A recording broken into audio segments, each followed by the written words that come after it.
Welcome to the Silver Screen Podcast. I'm Jared Boomer. And I'm Katie Gainey West. This is a podcast about movies and pop culture.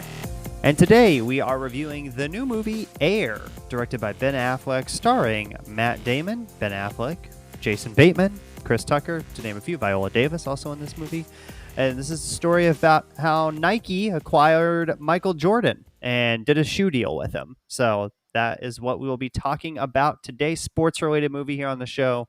You know, I love my sports movies. It's Jared's favorite. You guys, this is like when we cover a movie about fashion or journalism and I just lose my mind. This is for Jared. Yeah, I do like journalism movies as well, but sports, sci-fi, those are definitely two top categories for me. So, but I really liked this movie and I also love Michael Jordan, so I was pretty pumped about this film myself. So we will talk about Air in just a few minutes, but first we have some news items. Timothée Chalamet is romantically involved with Kylie Jenner, possibly? Jared, if this is real, you know what I did the other day? I was working from home that day. Got a news alert on my phone because, you know, that's important news. And I walked into Arjun and I was like, if this is factual, like, I am done. I will have to quit my job for today. I need to go lie down. I need a cold compress. I know I'm being dramatic, but like that will disturb me for a very long time if it's factual. Yeah, you know, Timothée Chalamet is working on the Wonka movie, working on the next Dune, and he's like, let's go after Kylie Jenner, I guess. But why? Yeah, Timmy that is could really... have anyone. Yeah, that is an interesting pairing for sure. So, gross. This article I read said they've been dating since January. So. You know what? There's been rumors since January. I'll tell you that because they've been around the same. They've been like at the same island, things like that. You know, very Hollywood stuff, Hollywood shiz, if you will. I love that too. Like they were at the same island. Oh yeah, me and Jared too. Like we were just hanging, hopping around those islands. You know us on a Tuesday. But I just hope it's not true. But the other that one upset me so much more than the Harry Styles rumor. But the fact this Harry Styles Emrata rumor is gaining traction, and somebody said that she said they've been together since February, and I was like, you better not. But I'll tell you what, Timothée Chalamet getting with Kylie Jenner will upset me a lot more than Harry Styles. Yeah, this New York Post article, I didn't read it. This is the headline. Kylie Jenner and Timothée Chalamet's zodiac signs signal hot romance. Well, you know, Timmy and I are the same zodiac sign because we were born a day apart, just different years. So I don't know what Kylie is, but I'll look in this article for you. Timmy is a Capricorn, as am I. Yes. Couldn't tell you anything about Kylie. I don't want to know anything about Kylie. I know all I need Kylie to know. is a Leo, so born in August. So Leos that's a strong sign. That is a strong sign. That's what that article said. So other news items, Taylor Swift and Joe Alwyn have called it quits after 6 years. Didn't really see this one coming either. Kind of a shocker. Jared, you were so calm with that news. Jared, like when I saw that headline, I like audibly gasped and like set down the phone because I thought, oh, this can't be real.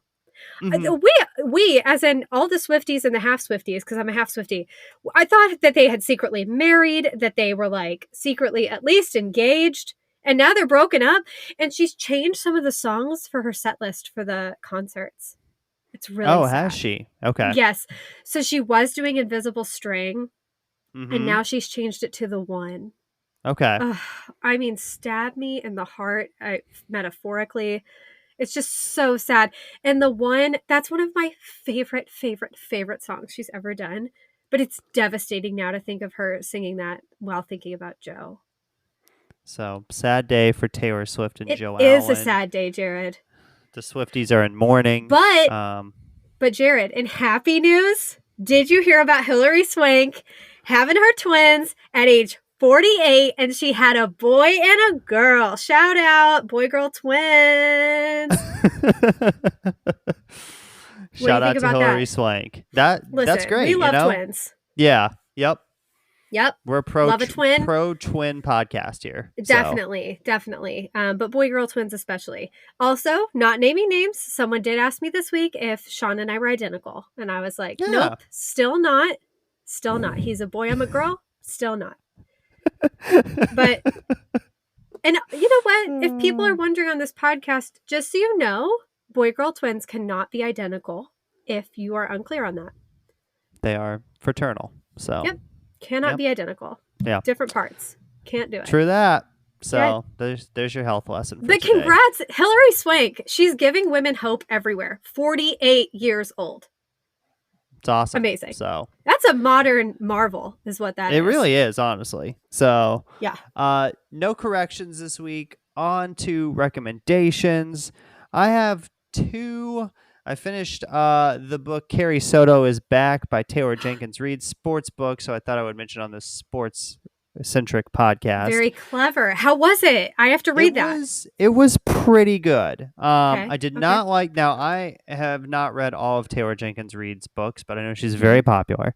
I have read Malibu Rising, and I thought Malibu Rising was better than Carrie Soto is Back. So I thought the book, it's about a tennis player, Carrie Soto, and her like return to dominance, basically. But I thought the tennis matches were not really super well written. They were just like very short and didn't really build a lot of drama up. And the book is also like insanely predictable. Like once you get through half of it, you kind of know what's going to happen at the end. Well, don't tell me. So I won't, but you can see it going a certain way, and then it goes exactly in the way that you expect. So that knocks it down a little bit for me, but not bad. Like easy read. Didn't take that long to read it. So also another recommend is on the Bill Simmons podcast. He had Matt Damon and Ben Affleck on to promote this movie, but they did not talk about this movie that much. They talked about a lot of other things which were very interesting. They talked about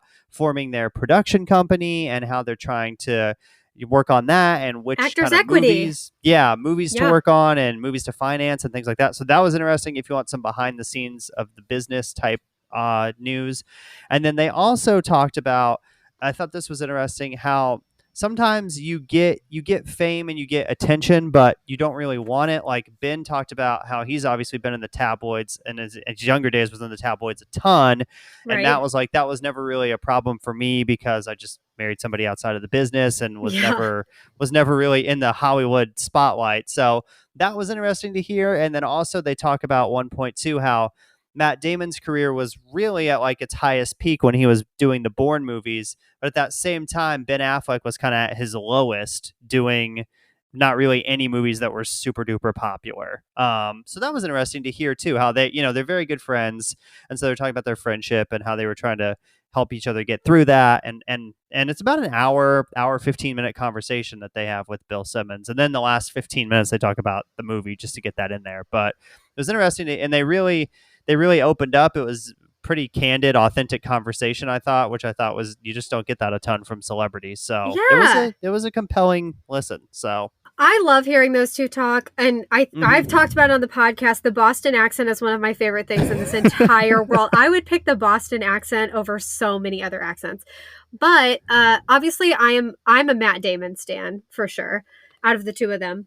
I will say, I do feel bad for Ben Affleck, and like people should be able to live their lives however they want to. But Ben has attracted some of that attention himself. He's dated high profile people. He's had some drunken altercations. He had a cardboard cutout of Ana de Armas that he threw out in the recycling bin in his front yard. I mean, he's brought some things on himself as far as just like, fodder for the paparazzi. I'm not saying it's right what the paparazzi are doing. But I love their friendship, and I do think they're both really good guys. So that's cool. What a great recommendation. Thank you. For me, I have one recommendation that's a book, The Love Quotient by Helen Huang. This was her first book. This came out a couple years ago. I think this came out in 2018. So it's like 5 years old at this point. I had not read it. It was rated really highly on Goodreads. It was rated really highly on Book of the Month. And I got it as an add-on for Book of the Month for April. And I've already read it. I read it in 2 days. Loved it. And what I really like about Helen Huang is she has a form of autism. So she is on that spectrum, and she was diagnosed later in life. I mean, she's in her like 30s now, but she didn't realize until she was an adult was not diagnosed with autism. And then she thinks her daughter has it as well. And every book that she writes, which I've read I think I've read 2 or 3 of her books. She has a character that is on some sort of spectrum, but it's really cool because she writes about it in such an approachable way where if you're someone who has friends that have autism or something similar, which I do, it's really cool to see the perspective of like how that person thinks inside, how they internalize different conflicts and things, and then how they deal with conflict and communication on the outside in like social situations. She just is a beautiful writer. I will say this book was quite steamy. The whole premise is basically that this woman wants to learn how to date and she hires an escort. Okay. It reminded me a lot of Younger People, but the Good Luck to You, Leo Grande. It was very similar to that movie, actually. But it was a delightful read, a very heartwarming. Yeah, I'd recommend that to anyone. If you can read steamy romance comedy like that. And then I did want to tell you, I finished Peaky Blinders. I finished the entire thing, all 6 seasons, and it took less than a month. I couldn't stop. I mean, once I started, I was like, wow, we're in it now. But as I mentioned on a different episode of the podcast, there's only 6 episodes a season. There's only 6 seasons. You're talking 36 episodes total. I did like the way it ended. I won't ruin anything about it. I had a few questions and a few things I would have changed, but I wasn't angry at the ending. But dang, Cillian Murphy, he is fantastic in that show. So if anybody's interested, Peaky Blinders, all of them are on Netflix. Very nice. So that's our recommends for this episode. So now we'll get into our review of Air, released on April 5th, rated R for language and primarily just language. There is a lot of language in this movie, so just be aware of that if that upsets you or offends you at all. Runtime is 1 hour and 51 minutes or 1 hour and 52 minutes. Very close to each other, though. That's pretty much the exact same. IMDb is 7.8 out of 10, and then Rotten Tomatoes critics 92%, audience 98%. Only 2 people that have seen this did not like it. 2%, I guess, but that's a very small percentage of people that have not enjoyed Air. So yeah, people are loving this movie, and that was scores as of yesterday.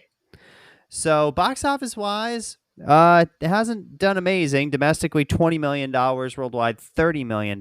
Came out the same weekend as Mario. Isn't that crazy? Crushed at the box office. So, but isn't that insane? I saw those numbers and I was like, that can't be right. And I think it's right. Yeah, I was expecting this to be around the 40, 50, $60 million range, maybe, because it's got so many big names in it. But it might have some decent run as it's in theaters longer. It's also maybe not one that you necessarily need to go see in theaters. I think it would work. If you watch it on your TV at home, it's gonna play fine. So that could be fact. Maybe people are just like, I'll catch it when it comes to streaming. I don't know, but did not do amazing at the box office. So synopsis for this one is it follows the history of shoe salesman Sonny Vaccaro and how he led Nike in its pursuit of the greatest athlete in the history of basketball, Michael Jordan. And this movie is directed by Ben Affleck. He's obviously acted in a bunch, but he's directed a bunch of movies as well, including Gone Baby Gone, The Town, and Argo. And he won 2 Oscars, one in 1998 for Best Screenplay for Good Will Hunting. And then he also won in 2013 for Best Director for Argo. That movie also won Best Picture, if I'm not mistaken. So I don't think it did. Did it not? Okay. Because he would have won an Oscar for that. That is true. It did win Best Picture in 2013. So I guess he has an Oscar for that as well. I'm not sure. That is so weird because on IMDb it didn't put that, and I was like, oh, I wonder if that was the year where, because some years, you have a director win and Best Picture doesn't win. It seldom happens, but it happens with the Oscars. Mm-hmm. Weird.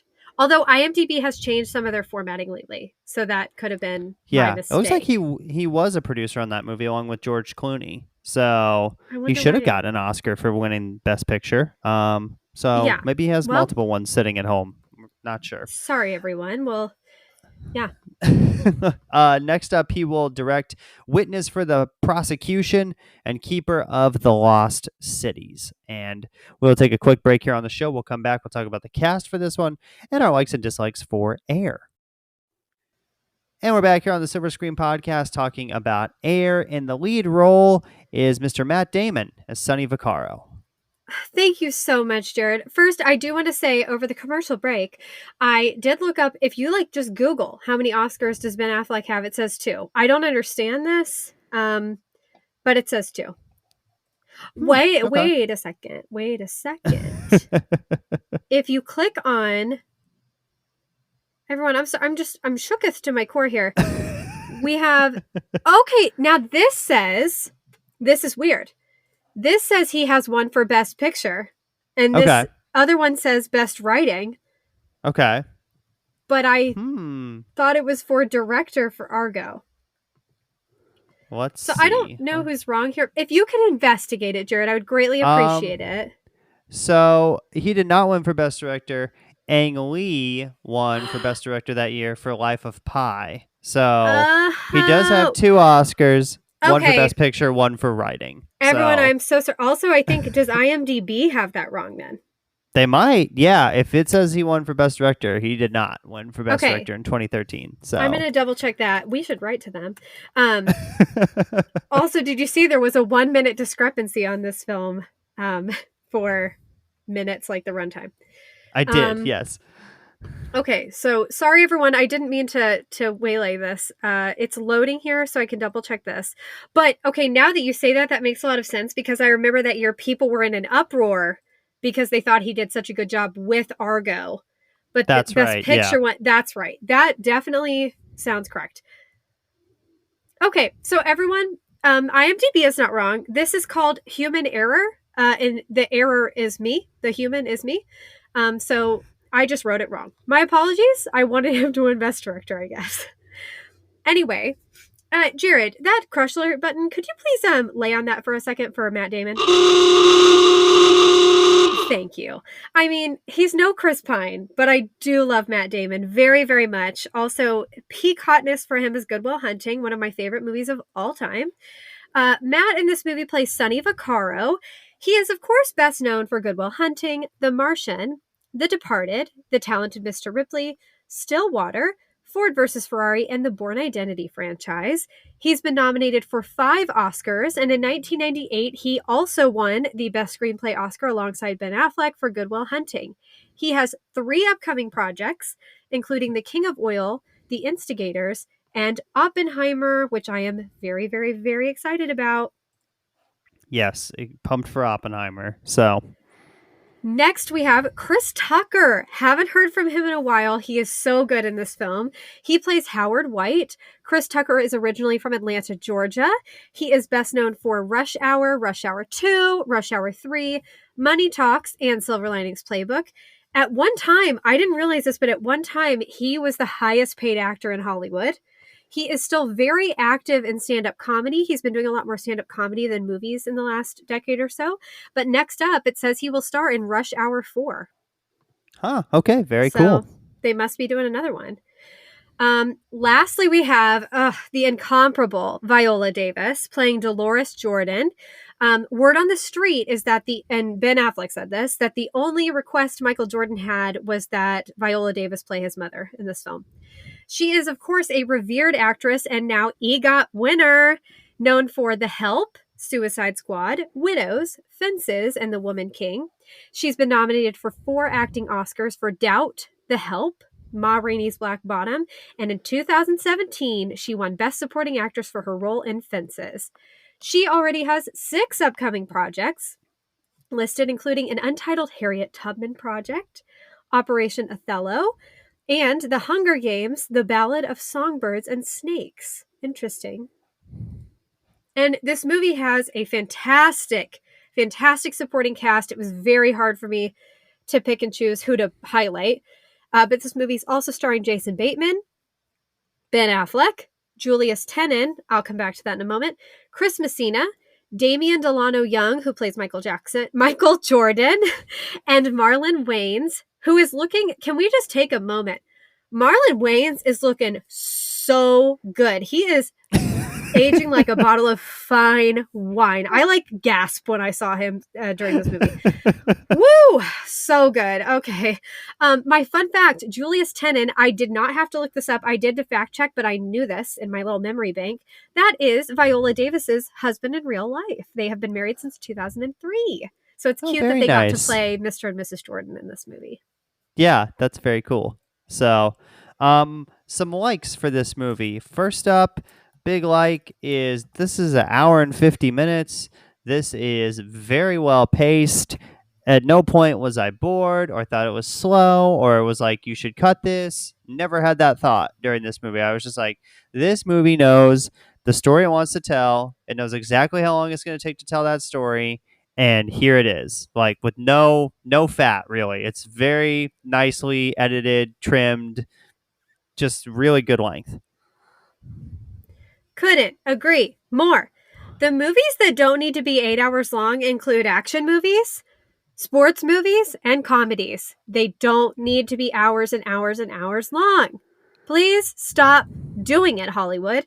And kudos to Ben Affleck and everyone involved in the editing process in this film. It was so well done. I cannot say enough good things about how reasonable the length was for the film and the pacing. And I'm with you, Jared. There wasn't a single moment where I lost my train of thought and like left the movie. There wasn't a single time I wasn't interested in the film. I was engaged from beginning to end. Another like as well is that it's uplifting and it's heartwarming, and you wrote exactly what you expect it to be. I would agree 100%. This is a movie about Nike getting a shoe deal with Michael Jordan. Here's the thing. We all know what the result of the movie is going to be before we go in, because we know that this happened. We know they're still making Jordan shoes today. NBA players still wear Jordan brand shoes. We know that this there's no like drama here as to what might actually happen possibly in terms of the result. So I think the movie understands that. Ben Affleck knows that you know that, and overall just a really, it was an uplifting and kind of heartwarming movie for sure. I had to look what movie we saw recently that made me feel the same way, and it was Creed 3. Creed 3, we said the same thing. It was a movie that every expectation you have, it's in this film. It's exactly what you want it to be. It's interesting from beginning to end. It gives the people what they want. I think Air also, there is some language, so I wouldn't quite say this is a family film for everybody, but I do think take out the language, or if you're of an age where that's completely fine. I think this is a great family film. I think men and women would love this. It was just so delightful. It was exactly what I wanted. And sometimes, just like books too, there are times where all I want is to just finish a book or finish a movie and just feel great about everything, feel hopeful and optimistic and happy about the world. And this movie did that for me.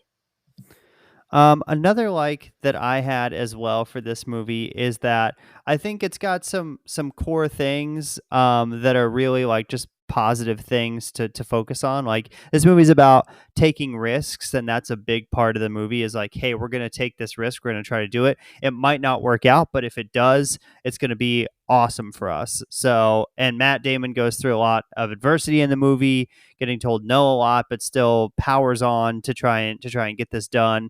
Ultimately does get it done in the end. So, and I also thought it was interesting too, because it kind of touches on name, image, and likeness as well, which is a big thing in college athletics right now, in terms of athletes being able to get paid for their name and their brand. And this movie has a little bit to say about that as well. So I liked that, because it kind of took sort of an older story that happened a while ago, but updated it and brought in some current day things that are happening into the story as well. Yes. And something I think that this movie touched on is the value of good parenting, and especially moms. Not at all. His dad sounded really wonderful. Like the whole death of his father is such a tragedy to this day.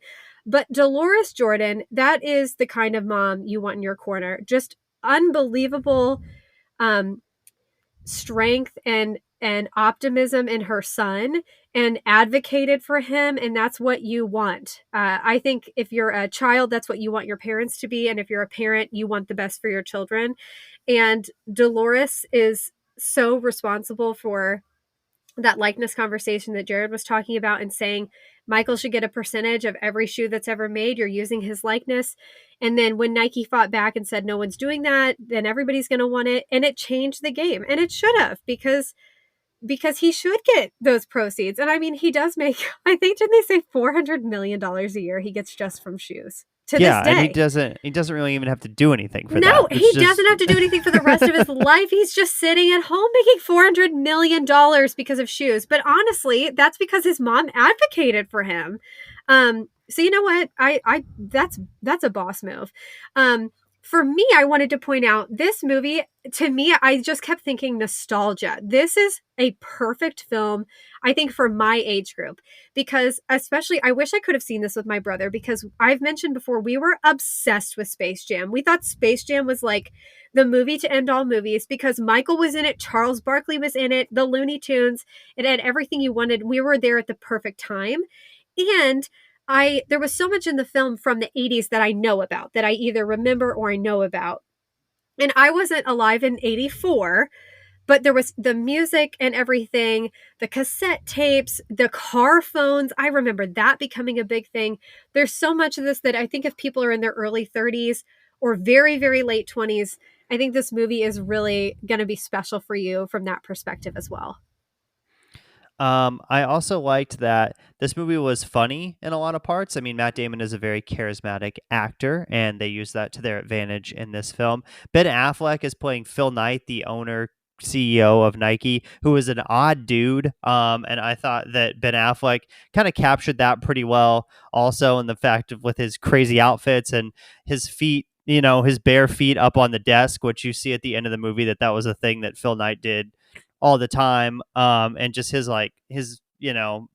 thoughts on Buddhism, and he's just kind of an interesting dude. So I thought Ben Affleck did a nice job with that, and I thought Jason Bateman did a good job in this movie too. I especially liked there's some really good one-on-one scenes in this movie. One of them that stood out to me was the Jason Bateman Matt Damon scene where the divorce Jason scene. Bateman's talking about seeing his daughter and bringing shoes to her and trying to keep that closeness together. I thought that was a very touching scene in this, kind of fast-paced movie. It slows down for a couple of minutes and you get to hear that. And then I thought the Viola Davis Matt Damon scene, the first time that they meet, is also a very, very well acted and well written scene. So some really good scenes one-on-one with actors that just know exactly what they're doing. So yeah, you're right, Jared. There were some beautiful acting moments in this film, like, because I mean, this movie, sure, you know how it's going to end up.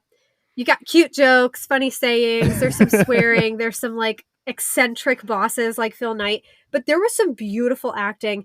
Viola Davis is someone, especially in that scene, I think of the word grounded. She is an actor she's never in a rush to get to the end of the scene. She is not going to make you feel like you're rush to get to the end of a scene, but she gets out everything she needs to say, and she does it beautifully.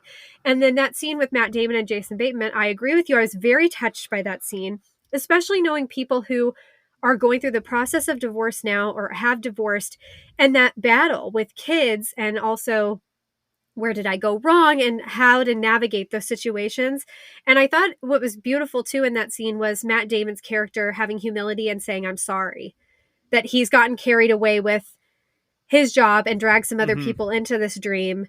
And he's also lost sight of other people have lives outside of this darn shoe. And they have other things going on. And I thought it was beautiful that he still remembered that it was his friend's birthday too. So we've touched on two of the best scenes, I think, in the entire film. Another thing I really liked about it, because you talked about Ben Affleck, I thought Ben was very good in this role. But I do think, I just always want to mention, I think Ben Affleck is a great director. I love him as a director. I think he does an astounding job. I think he is a much better director than an actor. He's a fine actor, but if not even just comparing the two, but for this sake, we will. I think Matt Damon is a superb actor. And I think Ben Affleck, his qualities and strengths lie in directing. Yeah, I think he is a really, really good director for sure. I think he can do both well, which is hard to do. But like you said, with this and with Argo and The Town, which he also directed, I think those are just really well directed movies. So he's definitely good behind the camera. Another like that I had is I really liked the set design in this movie. I thought the Nike office looked very 80s. I was not alive in the 80s, but you've heard things, you see pictures, all that stuff. And I thought with the wild carpet and like the neon Nike sign Yes. and how their offices were laid out, I just thought it really captured that time period very well. And obviously this is a movie that wasn't made on a huge budget, so you have to keep that in mind. But I thought they said, we're going to use this space a lot, so we're going to try to deck this out as much as possible, because a lot of it does take place in that office, especially on that one floor where all of these people work. So, the 80s is so interesting too, because it's weird. There's so many things people also hated about the 80s, as far as like AIDS getting really bad, the Coke epidemic getting really bad. There was a lot about the 80s to not like. There was a lot of excess and bad crap. However, it's weird that people have such an affinity for the 80s, the fashion, the makeup, the cars, the music. So it's funny because I feel like we hear more about the 80s than we do any other decade in the last century. 60s, 50s, 40s, etc. Maybe the 20s. I think the 20s might rival the 80s, but I feel like we hear about the 80s. But I was so impressed with the set design too. I couldn't believe, I mean, I don't want to call them artifacts, props. The props were incredible, like how they found old car phones, desk phones, different shoes and things, and some of the fashion was just so bad. And Matt Damon, like he's aging, but he's a good-looking dude. But man, he looked bad in this film. It was so rough. I was like, can we get Good Will Hunting back, please? Anyway, I thought that was great. And then another thing I wanted to highlight, I really liked the music. This is kind of like a tidbit. So the movie Blister in the Sun plays at the beginning, and I could not believe that song was done in the 80s. I thought for sure that was like a 2005 song. It is from 1983. Can you believe that? that's wild. So That's crazy. I thought that was a fairly recent song. I thought it was from like maybe the 90s, but not but the it really 80s. threw me. Yeah. I looked it up today because I was like, there is no way that song's from the 80s. It was, because I thought, what a weird choice to pick that song and it not be an 80s song. But it is an 80s song. Crazy. Yeah, the music is great in this. They use just a lot of, songs from that decade, like you said, Katie, and they all fit very well.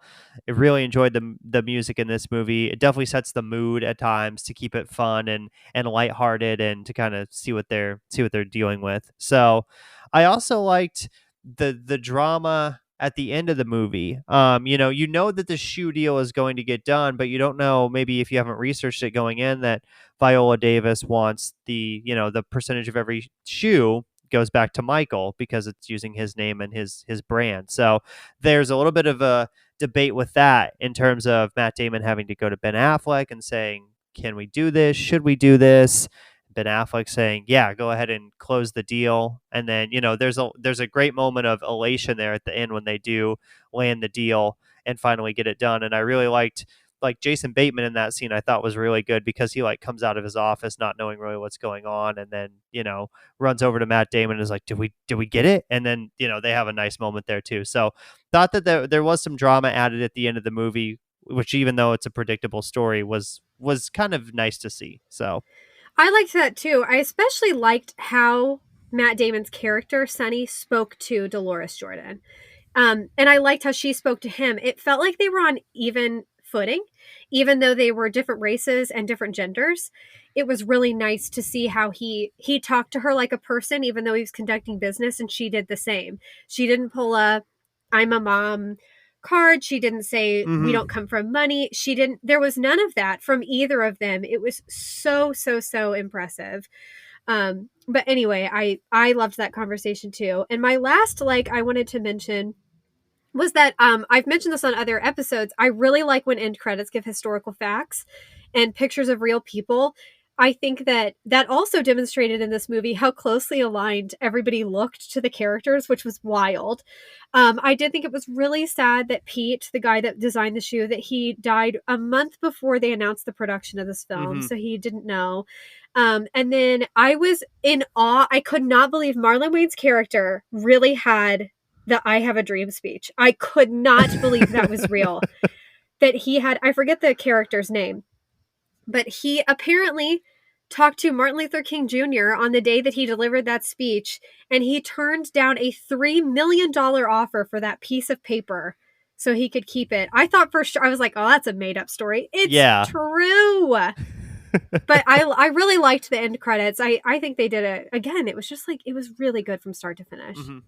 Yeah, and we didn't really talk a lot about Chris Tucker either, but he was really good in his role too. Again, somebody that's not in a ton of movies nowadays, but he played his role really great too, as one of the leaders there at Nike. So that was good too to see him in a movie, and that he fit in so well with this cast also. So okay, I guess we'll move on to dislikes real quick before we wrap things up. I don't have a lot of dislikes. I will say, what did you think of the decision? And this is not really a like or a dislike, but the actor who plays Michael Jordan in the film, they never show his face. And Ben Affleck said that was a conscious decision because he said, what Michael Jordan looks like. So if I show you that guy, you're going to know that that's immediately not Michael Jordan. So I thought that was fine. I thought it was understandable that is Michael and he's acting as Michael in these scenes. So I kind of like that decision to not show. I thought it kept you in the movie more by not showing his face. I agree. I swear I knew you were going to ask this conversation because this question. I thought about it while I was doing the notes, because I mentioned the actor that played him, but we never see the actor except the back of his head. I thought that was a good decision. I don't know that I would have worded it the way Ben Affleck did, but I think that's right. We do know Michael Jordan, and this movie really isn't totally about Michael Jordan. It's about how this changed the industry. Like you said, it's about using someone's likeness and their brand. It's about parents advocating for their children.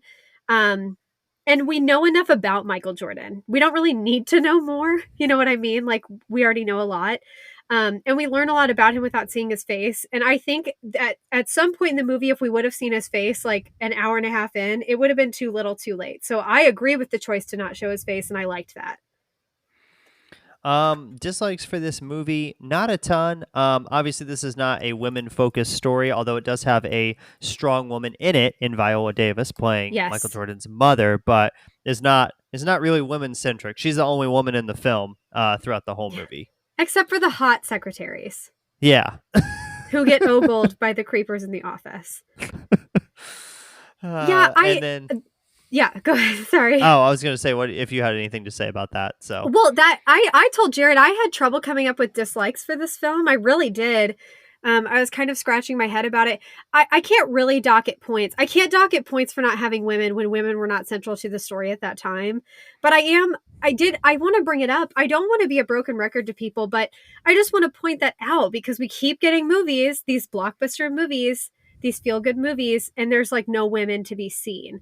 And I think that that's just an overall message that I think is important to grasp about our culture and kind of observe. So I want to point it out whenever I can point it out.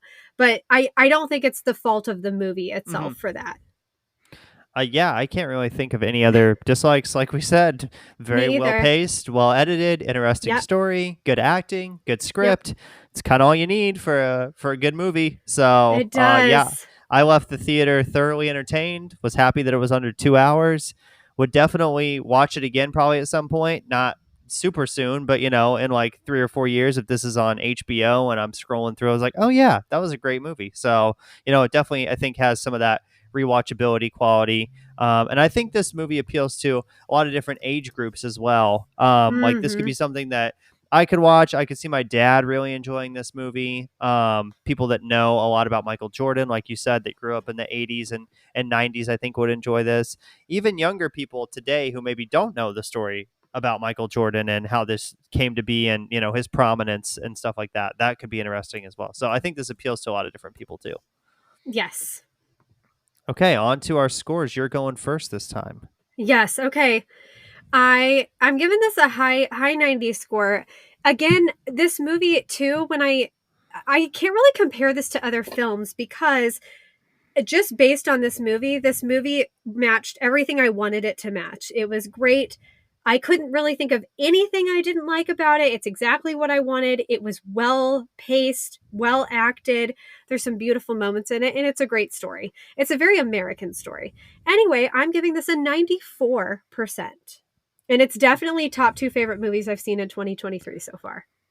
Yeah, I'm going to go right there with you. I'm just going to give it a 95. I thought it was Very good. Yeah, one of my favorite movies of this year so far. We'll see how it does towards the end of the year. We'll see if it has any Oscar contention. I could see possibly I mean, we're still very early, but I could see the script definitely possibly getting a nomination. Maybe Affleck, depending on what else comes out this year.